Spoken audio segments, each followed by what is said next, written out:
অন্তর্বর্তী সরকারকে জাতীয় ঐক্যমত্যের ভিত্তিতে জাতীয় সরকারের রূপ দেওয়ার দাবি জানিয়েছে গণ অধিকার পরিষদ। দুপুরে জাতীয় ঐক্যমত্যের কমিশনে ৫টি সংস্কার কমিশনের গুরুত্বপূর্ণ সুপারিশের বিষয়ে নিজেদের মতামত তুলে ধরেন নেতাকর্মীরা। এর আগে নিজেদের মতামত জমা দেয় বিকল্পধারা বাংলাদেশ। পৌরসভার কাউন্সিলর ও ইউনিয়ন চেয়ারম্যান নির্বাচন প্রত্যক্ষ ভোটে চায় দলটি। সংস্কার কমিশনগুলোর প্রায় সবগুলো প্রস্তাবেই তারা একমত।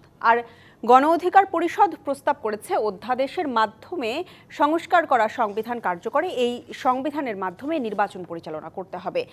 জাতীয় নির্বাচনে অংশ নিতে ২৫ বছরের পরিবর্তে ২৩ বছর করার সুপারিশ করেছে তারা।